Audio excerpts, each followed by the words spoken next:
Alright guys, thank you for tuning in to the video today.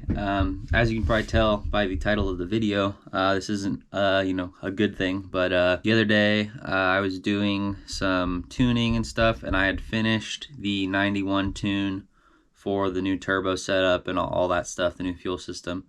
91 tune was done. It was making, I did a quick virtual dyno, I don't know how accurate it was, but so the quick virtual dyno I did on 91, it was making 380 wheel horsepower. Driving around with one of my friends, I was kind of beating on the car a little bit. It was just, normally what I normally do with the car. I did a couple launches, fast shifting, normal stuff that I would do at the drag strip. And then I went to go fill up on E85, filled it up, and then I was going for a drive with that, and it definitely felt faster. I didn't tune for the E85 yet, but just what the flex fuel computer did, we seen with my previous setup that it made, switching over to E85, it made like a 40 horsepower difference without tuning it. So if I was making 380 wheel horsepower on 91, switching over to E85, it's safe to say I was probably running in like the 420, 430 wheel horsepower range. I did 2 pulls, and on the second pull, I was in second gear, floored it, shifted into third, flooring it in third gear, about 5,000 RPMs, just kaboom, just everything. Car stopped moving, sounded like somebody dropped a bucket of bolts underneath my car, and I stopped, put the car in first gear, it moved, put the car in second gear, it moved, put the car in third gear, and you could just hear the gear like stripping, like there was no teeth left on the gear. So third gear's gone. I don't know the extent of the other damage, because sometimes when your transmission blows up, the shrapnel messes up everything else. So what I'm going to do today is I'm going to pull the 5-speed out of it and take it apart and see what's wrong with it. And ultimately, I need to do a 6-speed swap into the car. So while I save up money for that, hopefully if everything's good and it's just third gear that's messed up, I'll just buy another third gear, which is like 220 bucks, and throw it in there, and then hopefully that works, and then I can drive my car for a little bit while I save up money for the 6-speed.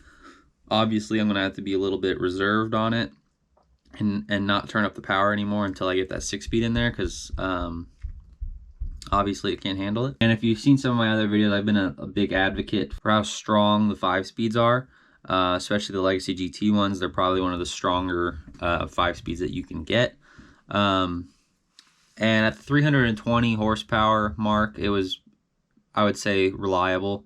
And I wasn't on the 380 horsepower mark long enough to determine if it was reliable, and some of the premature damage could have been caused when I was beating on it when it was at 381 horsepower, and then when I switched over to E85, it just sent it over the edge. So I'm not sure, but I would say if you do have a 5-speed and you don't want to put a 6-speed swap in it, or you don't want to blow it up, probably keep it around 320 wheel horsepower. You might be able to do 350 wheel horsepower reliably, but you're definitely pushing the limits. And also, this transmission does have 180,000 miles on it, so it's pretty old, and the last like 13,000 miles that I have on the Subaru is with the new motor, and those miles have not been nice. So it's had to put up with a lot of abuse in its last 12,000 miles that it's had. So age could have something to do with it. I'm not 100% sure, but yeah, we're gonna get this taken out and assess the damage. Oh my god. Oh. Holy shit. Oh my god, you gotta be fucking kidding me. Man, things just ain't going right now. Alright, well, here's what we got so far. Couple chunks, lots of paste, I guess you would call it. So something definitely blew up in there. Well, I already knew that, but alright, so I got the transmission out. This isn't transmission removal video, it's just assessing the damage. So I didn't show you guys how I pulled it out, but it's out. And now we're going to try to get this disassembled, and I need to kind of figure it out a little bit. There's a lot of grease right here. But I'm pretty sure if I remove these bolts right here, all around this side, and then pull this U-joint out, this back section should fall off. And I think this is technically the transfer case. I don't know exactly what the terminology is for all this stuff, but I think that's, yeah, technically the transfer case. And then remove all these bolts, and the case should separate, and then I can look at the gearbox. So there's like almost like a divider between, here's the center diff, and if you look inside you can see it, but there's like a divider right here and right here, and the gears are in here. So hopefully all the shrapnel kind of stayed in here and nothing back here or nothing over here got damaged. So yep, time to crack it open.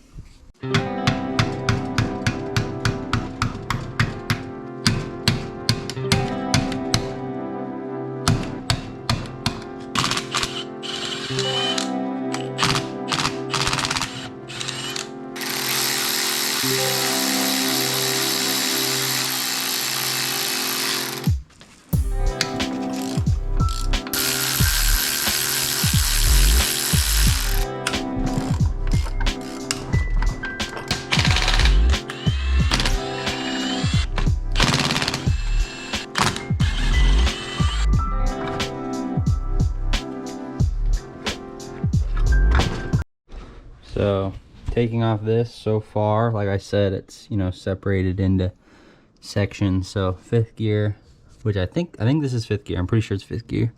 Fifth gear looks good. No damage to the synchros or any of this stuff. It all looks good.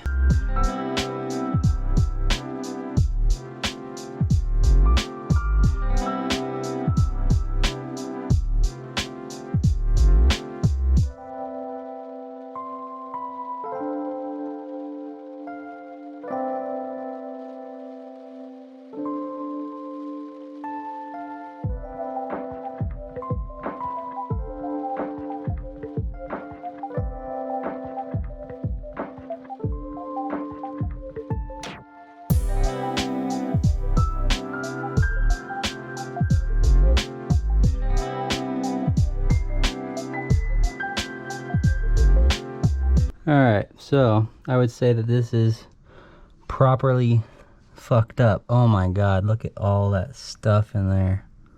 Holy crap. That one is completely gone. Completely gone. It looks like all the other stuff is fine. I need to roll it through and make sure, but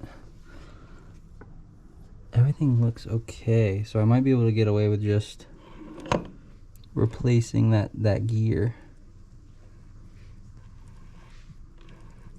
Yeah, I'm gonna double check all this stuff real quick. But upon closer inspection, everything else is okay except third and fourth, obviously. So I got a new one of those. All right, so I got everything cleaned up for the most part. I mean, it's still dirty, but it's not like dirty anymore. So everything's for the most part cleaned. All the metal shavings are out of the box.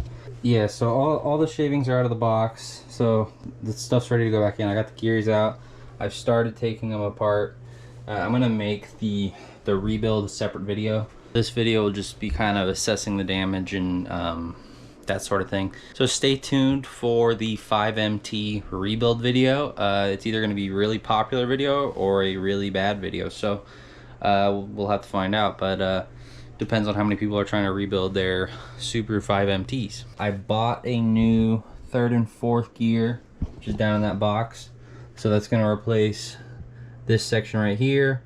And since it's all one piece, I can't just replace third. I had to replace third and fourth. So it's going to replace these two, as well as these two gears right here. And then before I install the new ones, I'm going to send them out to get WPC treated, which, if you don't know what that is, it's basically, it's like shot peening, but much finer media, much higher pressure.